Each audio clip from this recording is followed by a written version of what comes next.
పాకిస్తాన్ పై భారత ప్రభుత్వం పరోక్షంగా ఉక్కుపాదం మోపుతోంది. కశ్మీర్లో జరిగిన ఉగ్రదాడిపై తప్పుడు ప్రచారం చేసినందుకు పాకిస్తాన్ కు చెందిన 16 యూట్యూబ్ ఛానళ్లను భారత ప్రభుత్వం బ్యాన్ చేసింది. హోంశాఖ సిఫార్సు మేరకు ఆయా ఛానళ్లపై నిషేధం విధిస్తూ ఉత్తర్వులు జారీ చేశారు. ఇప్పటికే పాకిస్తాన్ అంతర్జాతీయ సమాజం ముందు పాక్ ను దోషిగా నిలపాలని చూస్తున్న భారత్ ఆ మేరకు చర్యలు తీసుకుంటున్నట్లు తెలుస్తోంది.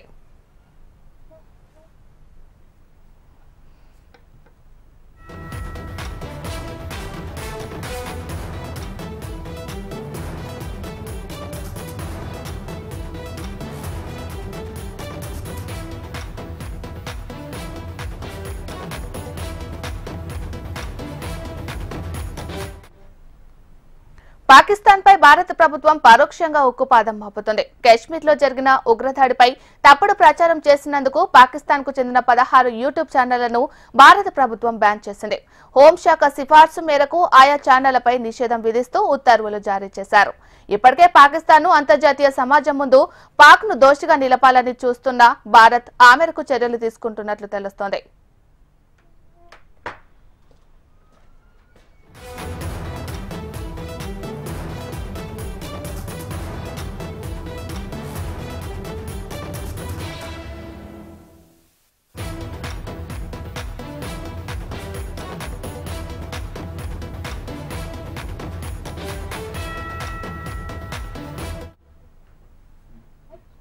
పాకిస్తాన్ పై భారత ప్రభుత్వం పరోక్షంగా ఉక్కుపాదం మోపుతోంది. కశ్మీర్లో జరిగిన ఉగ్రదాడిపై తప్పుడు ప్రచారం చేసినందుకు పాకిస్తాన్ కు చెందిన 16 యూట్యూబ్ ఛానళ్లను భారత ప్రభుత్వం బ్యాన్ చేసింది.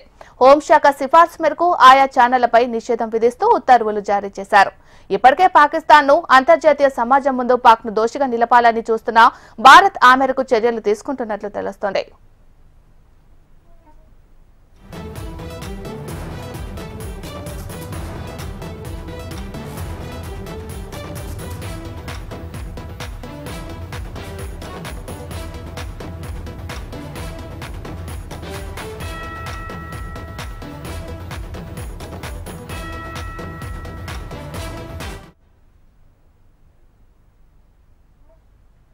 పాకిస్తాన్ పై భారత ప్రభుత్వం పరోక్షంగా ఉక్కుపాదం మోపుతోంది. కశ్మీర్లో జరిగిన ఉగ్రదాడిపై తప్పుడు ప్రచారం చేసినందుకు పాకిస్తాన్ కు చెందిన 16 యూట్యూబ్ ఛానళ్లను భారత ప్రభుత్వం బ్యాన్ చేసింది. హోంశాఖ సిఫార్సు మేరకు ఆయా ఛానళ్లపై నిషేధం విధిస్తూ ఉత్తర్వులు జారీ చేశారు. ఇప్పటికే పాకిస్తాన్ అంతర్జాతీయ సమాజం ముందు పాక్ ను దోషిగా నిలపాలని చూస్తున్న భారత్ ఆ మేరకు చర్యలు తీసుకుంటున్నట్లు తెలుస్తోంది. మరి ఇదే అంశానికి సంబంధించి మరింత సమాచారాన్ని మా ప్రతినిధి ఆర్కే అందిస్తారు. ఆర్కే, భారత ప్రభుత్వం పాక్ పై మరో అస్త్రాన్ని సంధించింది. అదే పాక్ కి సంబంధించినటువంటి యూట్యూబ్ ఛానల్ ని బంద్ చేసింది. 16 యూట్యూబ్ ఛానల్ ని బంద్ చేసింది, రద్దు చేస్తూ వాటి ప్రసారాలు నిషేధిస్తూ కేంద్ర హోంశాఖ ఉత్తర్వులు జారీ చేసింది. మరి దీనికి ప్రధానమైన కారణం ఏంటంటే పహల్గామ్ దాడి జరిగిన తర్వాత ఆ దాడికి సంబంధించి తప్పుడు వార్తలను ప్రచారం చేయడాన్ని తీవ్రంగా పరిగణించింది కేంద్ర హోంశాఖ.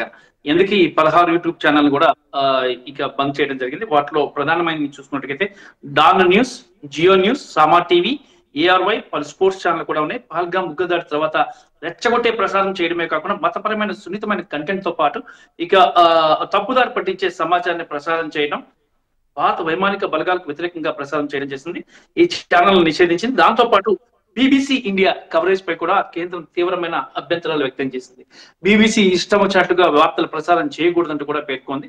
మరి ఈ మేరకు బీబీసీకి కేంద్ర హోంశాఖ ఒక లేఖ రాసింది. మీ ఛానళ్ల ప్రసారాలన్నీ కూడా పర్యవేక్షణ జరుగుతూ ఉంటుందని చెప్పి, కేంద్ర పర్యవేక్షణలో ఉంటాయి అని చెప్పేసి కూడా పేర్కొంది. ఎందుకంటే నక్సలైట్లను మిలిటెంట్లు అంటూ రకరకాల వర్డ్స్ యూజ్ చేస్తూ, తీవ్రవాదులను మిలిటెంట్లు అంటూ ఒక రకరకాల వర్డ్స్ యూజ్ చేస్తూ బీబీసీ చేసిన ప్రసారాలపై కూడా తీవ్రమైన అభ్యంతరం వ్యక్తం చేసింది కేంద్ర హోంశాఖ.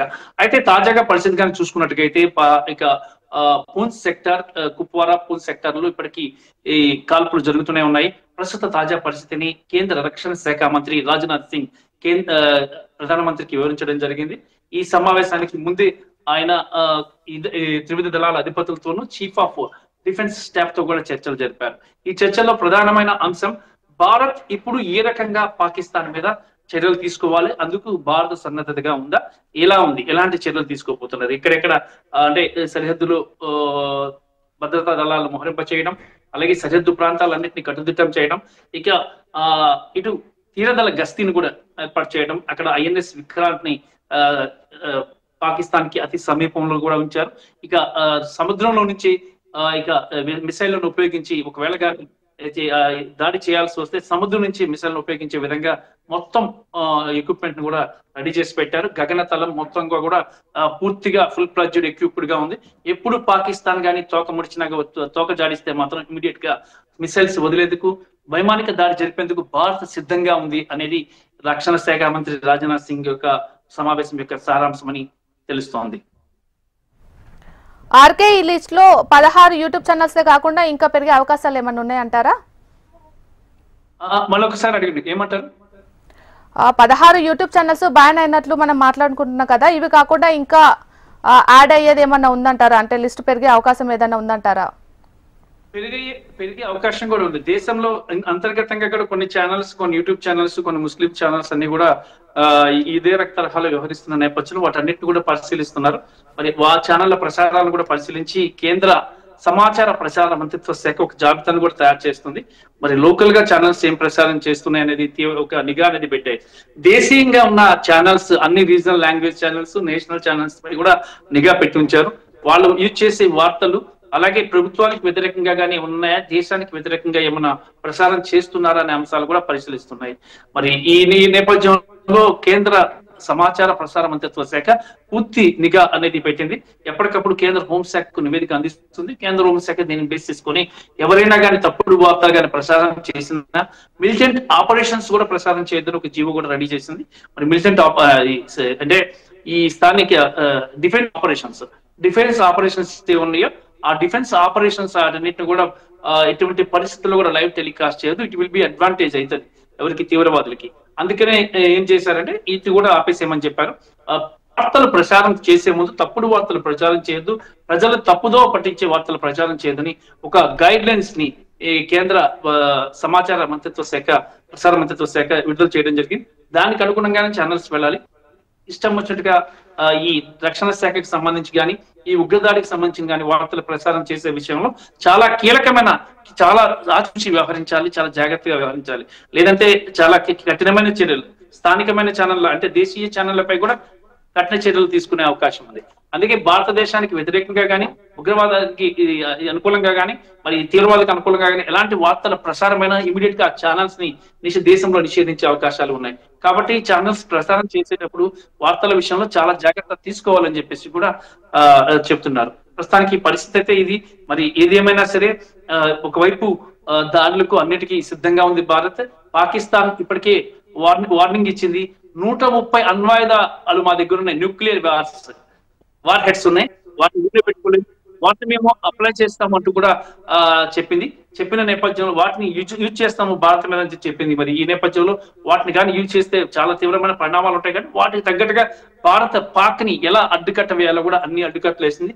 సరిహద్దులో వాటిని అవసరమైనటువంటి అన్ని మిసైల్స్ కానీ, యుద్ధ విమానాలు కానీ, భారీగా సైన్యాన్ని కానీ ఏర్పాటు చేసింది. కాబట్టి పాకిస్తాన్ వ్యాఖ్యలకు భయపడాల్సిన అవసరమూ లేదు, వాటిని పట్టించుకోవాల్సిన అవసరం కూడా లేదు.